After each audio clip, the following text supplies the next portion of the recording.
Gloire à Dieu. Amen. Il y a même du monde à l'extérieur de l'église. Gloire au Seigneur.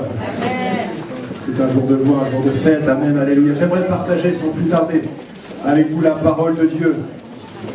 Et je vais essayer de respecter le temps, de terminer à 11h30. Priez. Et je n'ai. Psaume 40e. J'aimerais faire cette lecture avec vous. Au chef des chantres de David, psaume. J'avais mis en l'Éternel mon espérance, et il s'est incliné vers moi, il a écouté mes cris. Il m'a retiré de la fosse de destruction, du fond de la boue, et il a dressé mes pieds sur le roc.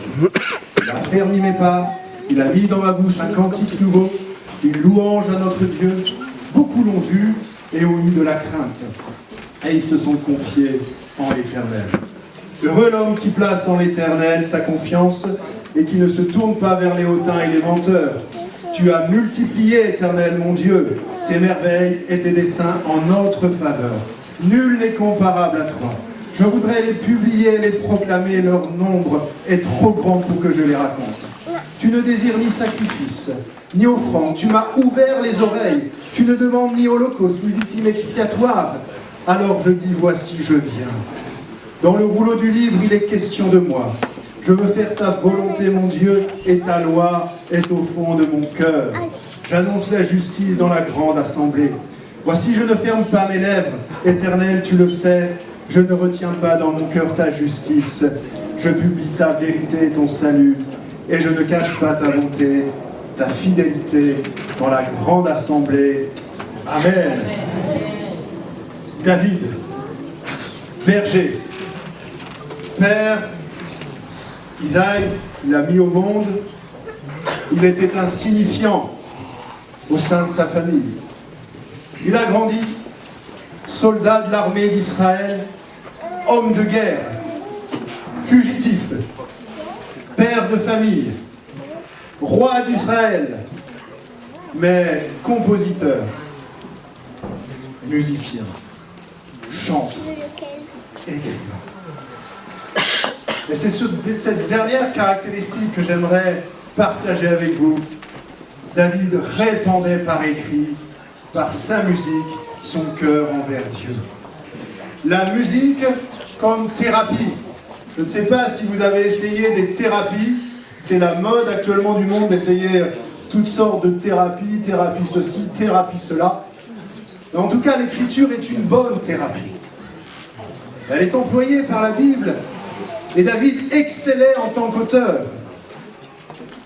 Et le titre du message, c'est « Laissez Jésus écrire quelque chose de nouveau ce matin dans votre cœur ».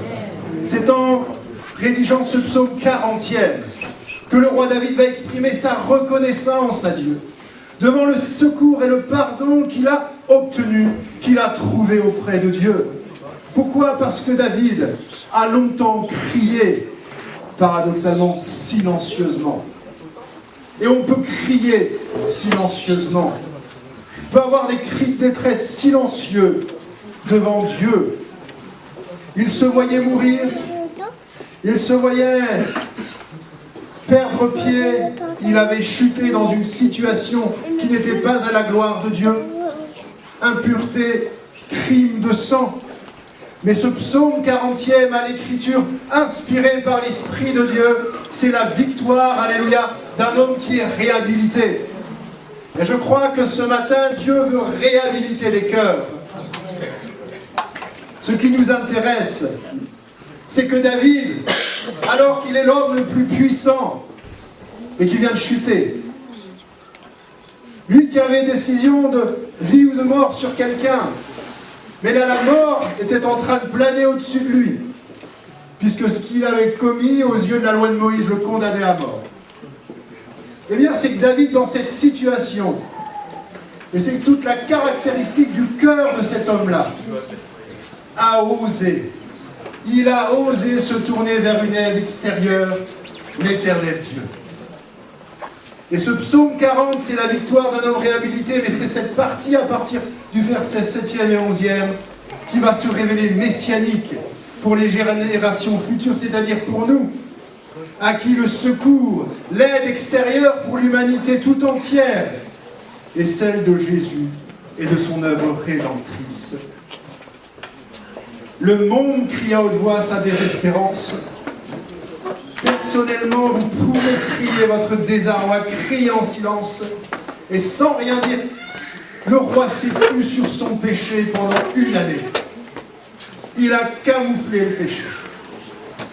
Et le roi, dans la crainte de Dieu, se tourne envers Dieu, a osé devant sa position, appeler au secours.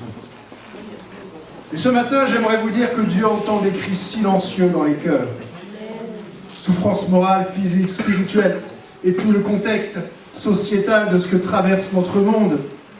David a osé à un moment donné où il était à terre, où l'orgueil venait de le faire chuter.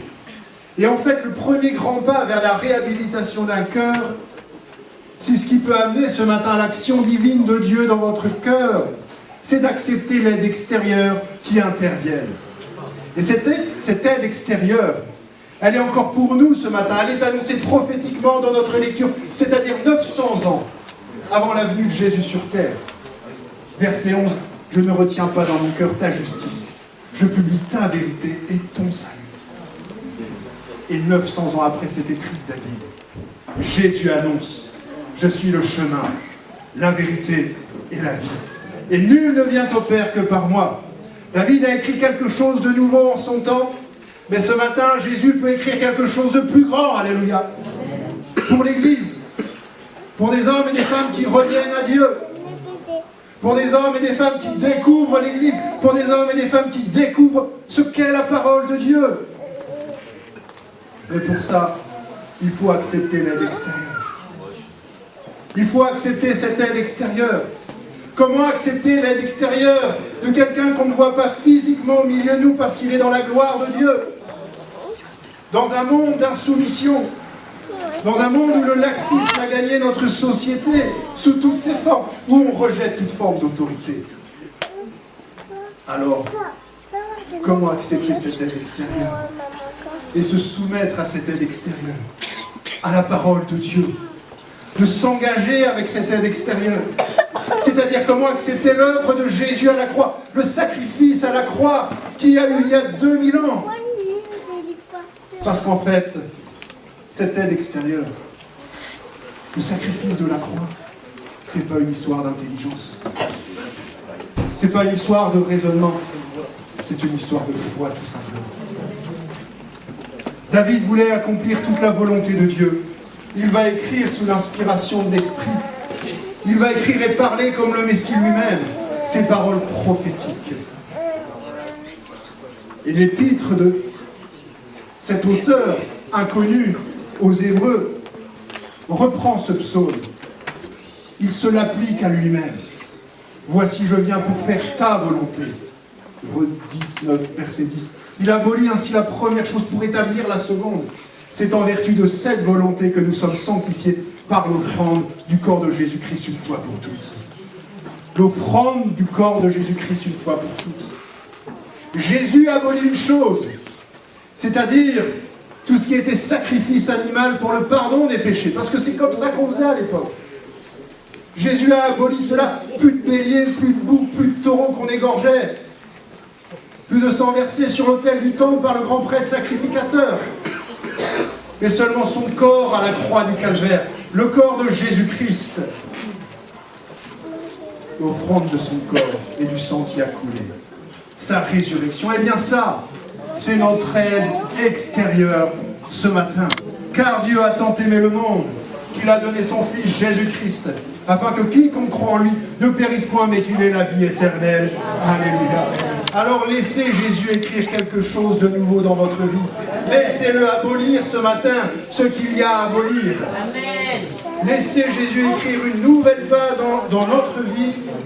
Eh bien, premièrement, ne faites pas de nous des faibles. Nous ne sommes pas faibles. Au verset 8, le psalmiste David va dire « Écris pour moi, écris pour moi ». Ce matin, la vie de l'Église, La vie d'hommes et de femmes qui ont déjà rencontré Dieu, la vie d'hommes et de femmes qui découvrent Dieu peut prendre une autre tournure si nous laissons l'Esprit de Dieu écrire à notre place. Si nous disposons notre cœur au travail de l'Esprit, à l'écoute de la parole de Dieu, de ce que Paul dit, de ce que Paul appelle la folie de la croix. Parce que quand on cherche en termes de raisonnement le sacrifice de Jésus, oui, c'est une folie, mais une puissance. Maintenant, pour celui qui croit et qui place sa foi dans ce sacrifice. Ma grâce te suffit, car ma puissance s'accomplit dans la faiblesse, dit l'apôtre. Oui, sa puissance, au Seigneur, s'accomplit dans notre faiblesse. J'étais faible, ma sœur a témoigné, était faible, mais elle a eu la force de se tourner vers Dieu. Et ça, c'est une force.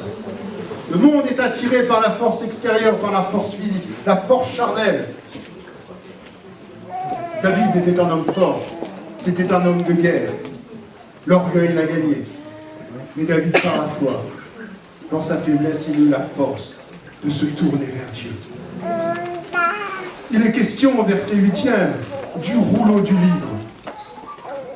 Cela fait référence du temps de David au décret de la loi mosaïque. La loi juive qui accompagnait l'intronisation d'un roi. C'est-à-dire toute la loi de Moïse, que le roi lui-même, vous savez, devait reprendre à son compte, devait respecter. David en était le garant. Ce rouleau, toute cette loi religieuse de l'époque, elle trouve à présent. Alors j'ai dit, voici je viens dans le rouleau du livre. Recevoir une parole de réconfort ce matin lors d'un deuil. Recevoir une parole de réconfort lorsque l'on est malade. Une parole de guérison. Alors, une parole de relèvement lorsque l'on est humilié. David était humilié dans son cœur. C'est possible si on accepte l'aide extérieure. Dans les récits du ministère de Jésus, à tous ces rencontres dans la parole de Dieu, ce qui a été l'élément déterminant, ce qui a été l'élément, le point de bascule, ce qui a fait basculer la vie des gens, ce qui a permis des cœurs à revenir au Seigneur, d'expérimenter des miracles, des choses merveilleuses, c'est simplement lorsque la parole de Jésus, elle s'est fait entendre, lorsque Jésus a ouvert sa bouche. Dans l'évangile de Marc, ce sont encore ces paroles simples et précises que Jésus adressera à un aveugle. Cet homme s'appelle Bartimée, on est dans le chapitre 10, au verset 46e. Et il y a un homme qui va savoir que Jésus est là. Il va l'implorer. Cet homme, il est aveugle, il ne voit rien.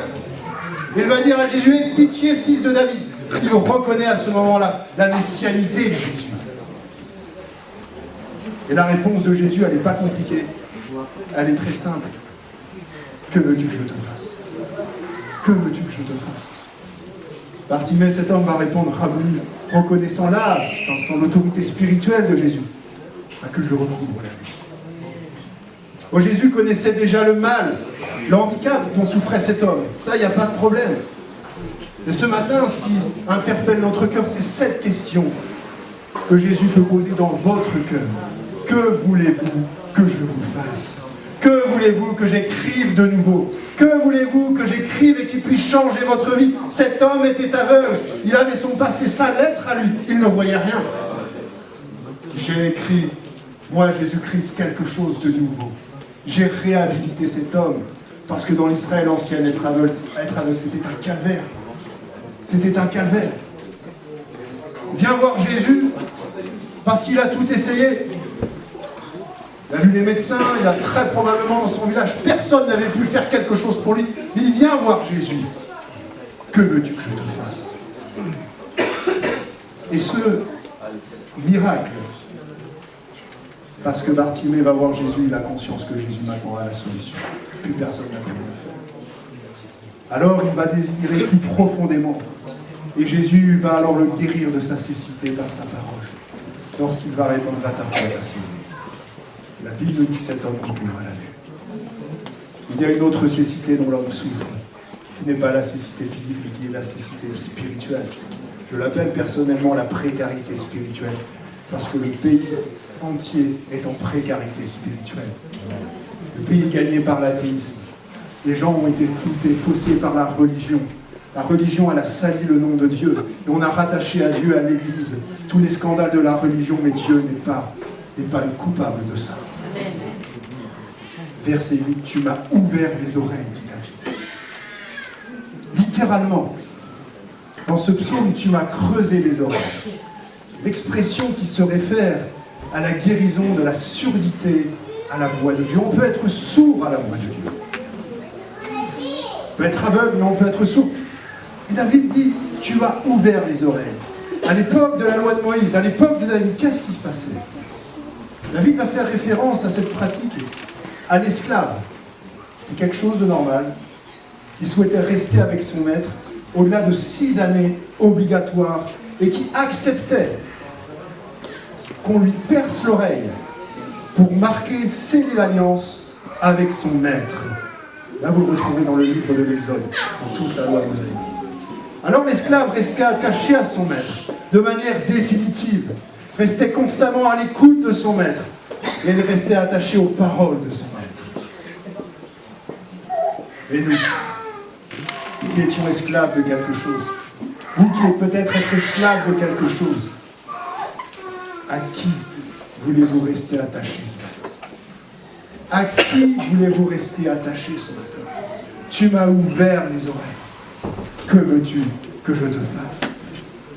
Comme David, nous puissions faire dire comme une prière, je veux faire ta volonté, mon Dieu, et ta loi, ta parole, elle est au fond de mon cœur. Cette loi n'est plus un rouleau écrit, ce n'est plus une loi religieuse, mais c'est la parole de Jésus. Paul dira ceci aux chrétiens de l'église locale de Corinthe. Vous êtes manifestement une lettre de Christ. Par notre ministère, non avec de l'encre, mais avec l'Esprit du Dieu vivant, non sur les tables de pierre, mais sur les tables de chair, sur les cœurs.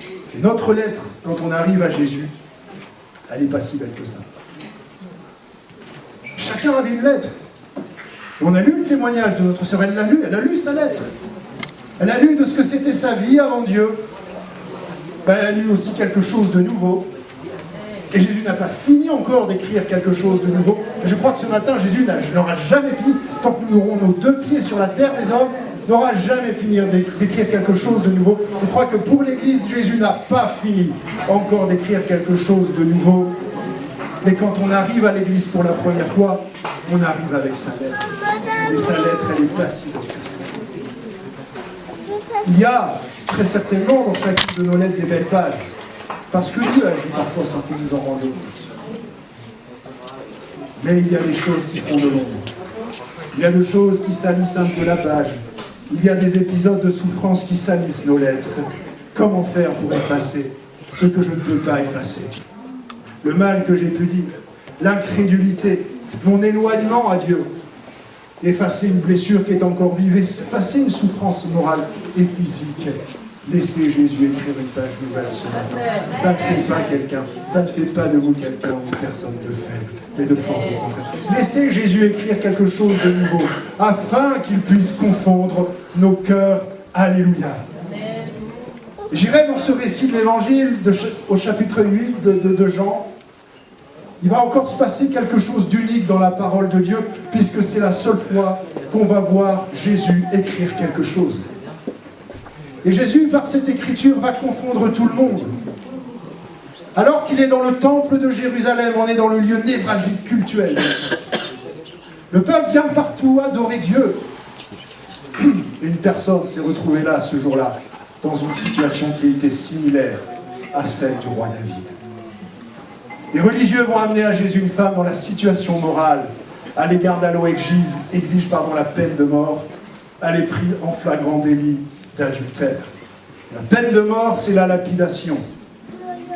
Si l'on avait demandé à cette femme de rédiger la lettre de ce que c'était que sa vie, juste à cet instant avant de mourir, sa lettre en question n'aurait pas été belle du tout.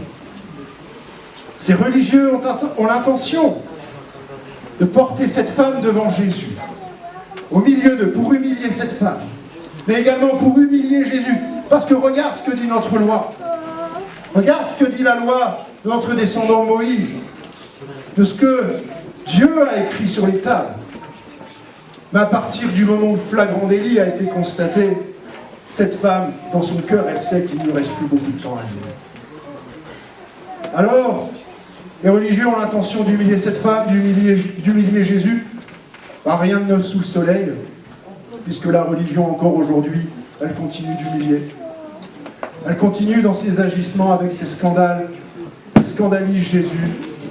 Elle éloigne les hommes de Dieu plus qu'elle ne les rapproche. Et combien ont associé ces scandales de la religion à l'Église et à la personne de Dieu et à la personne de Jésus. Parce que la lettre des religieux, elle n'est pas très belle non plus. La lettre de la religion, elle fait porter des lettres d'accusation sur nos vies. Alors qu'est-ce que Jésus va répondre? Qu'est-ce qu'il va répondre à ce qui se fait quasiment de plus grave que le péché aux yeux de la loi méritant la peine capitale? Va-t-il désobéir? Va-t-il se défiler? Va-t-il perdre ses moyens? Et en fait, Jésus prend tout le monde à contre-pied. Il va surprendre l'assistance autour de tous ses accusateurs. Au verset 6e, Jean chapitre 8, Jésus se baisse et écrit sur la poussière de la dalle du temple quelque chose. Il écrit avec son doigt sur la terre. Qu'est-ce qu'il a pu écrire? Quels sont les mots tracés dans la poussière? La Bible ne nous le révélera pas. Et il est impossible. Ce qui, dans l'Ancien Testament, a écrit de son doigt sur la pierre, c'est Dieu lui-même qui a donné la loi à son peuple. L'Éternel me donna 2 tables, dit Moïse, de pierre écrite du doigt de Dieu. C'est donc en écrivant sur cette pierre que Dieu a donné la loi à Moïse, cette même loi qui condamne l'adultère de cette femme. Alors que Jésus est en train d'écrire avec son doigt sur le sol, le doigt de Jésus ne va pas condamner cette femme, mais va lui pardonner. Jésus a vu que les pharisiens, la religion, ont essayé de le piéger en le confrontant à la loi écrite. Jésus les prend à contre-pied en écrivant sur le sol. Et c'est surtout, en fait, non pas ce qu'il écrit, mais c'est le temps de silence et l'attitude de Jésus qui va confondre les cœurs. Le doigt du Seigneur était en train de s'affirmer comme le nouveau législateur qui vient. Non pas pour détruire la loi ancienne qui avait été donnée, mais pour l'accomplir pleinement en donnant le commandement principal qui va confondre tous les cœurs, celui de l'amour de Dieu. Celui de l'amour, celui qui sauvait cette femme d'une mort certaine, d'une éternité sans Dieu, ça c'est clair. Le besoin de pardon qu'elle avait pour être réhabilitée dans son cœur, pour être réhabilitée dans la société. Le commandement de l'amour, mais qui n'est pas l'amour charnel, Eros, qui n'est pas l'amour philéo, amical, qui est l'amour agapé, qui est le plus haut degré d'amour dans sa compréhension, dans son étymologie, dans ce qui dépasse notre entendement. C'est-à-dire que c'est avec ce même amour-là que Jésus a donné sa vie à la croix, au calvaire, pour le pardon de nos fautes. Oui, Dieu a tant aimé le monde, dit la Bible, qu'il a donné son Fils Jésus. Comme il a aimé cette femme qui se voyait mourir déjà sous le coup des pierres. Cette parole que Jésus va dire à cette femme, c'est également une parole tranchante comme le lait tranchant. La réponse de Jésus n'avait pas rejeté la loi. Le doigt du Seigneur n'est-il pas le Saint-Esprit qui sonde les cœurs et met en lumière ce qu'il y a dans notre cœur, qui le confond et qui met en lumière ce qui était écrit et désire écrire maintenant quelque chose de nouveau? Qu'a écrit Jésus, je n'en sais pas. Sur la poussière de la pierre du temple, tout un symbole pour celui qui est la pierre principale de l'angle. Le nom des accusateurs de cette femme, je ne sais pas si c'est ces noms-là. Toujours est-il que la parole de Dieu, dans le livre de Jérémie, nous dit ceci, chapitre 17, verset 13. « Ceux qui se détournent de moi seront inscrits sur la terre, car ils abandonnent la source d'eau de l'Éternel. » Mais personne ne peut l'affirmer. Avait-il écrit le cœur des religieux, le nom des religieux qui avaient déserté la source d'eau de Jésus? Impossible de le savoir.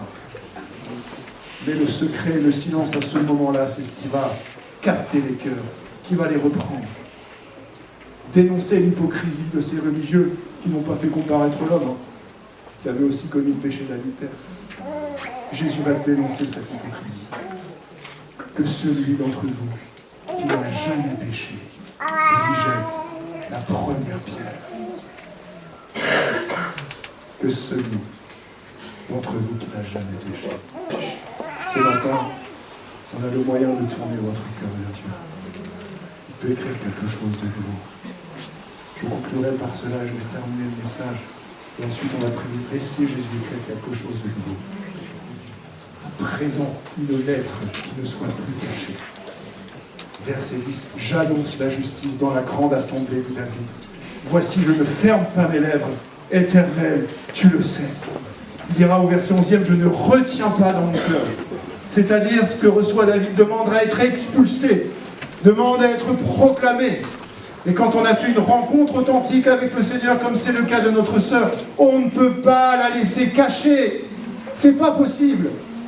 Tout roi qu'il était, tout péché qu'il avait commis, le roi David exprimait sa reconnaissance, exprimait le fait qu'il ait reçu le pardon de Dieu, qu'il était réhabilité, alors qu'il méritait la mort. Dieu nous prouve son amour envers nous ce matin. Ce que dit Paul, lorsque nous étions des pécheurs, Christ est mort pour nous, à plus forte raison. Donc maintenant, nous sommes justifiés par son sang. Serons-nous sauvés par lui de la colère à venir. Que le nom du Seigneur soit glorifié. Oui, David, inspiré de l'Esprit, a évoqué la justice divine. La justice divine. Jésus, lui, il l'a vécu. Il l'a enduré. Et il l'a souffert physiquement, afin que nous ne puissions plus douter que Dieu nous aime. Parce que la croix, ça a été un événement public. C'est publiquement que Jésus a été humilié. Devant la foule qui était au pied de la croix, très certainement, certains, beaucoup même, avaient été guéris par lui. Crucifie-le. Jésus a enduré publiquement. Le sacrifice de Jésus n'est pas quelque chose de caché, c'est quelque chose de publié. Et nous continuerons à prêcher la croix, continuerons à témoigner de la croix. Que le nom du Seigneur vous bénisse ce matin.